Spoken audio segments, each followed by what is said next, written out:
Hey, we're gonna learn how to put someone to sleep. So say they go to punch you. You grab their hand. You get right here. Put your thumb right here. See, right there.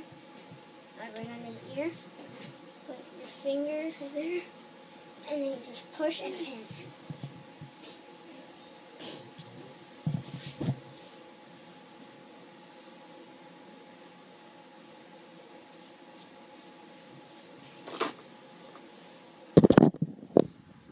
As you see, he's not knocked out. I didn't want to fully knock him out, but he is injured.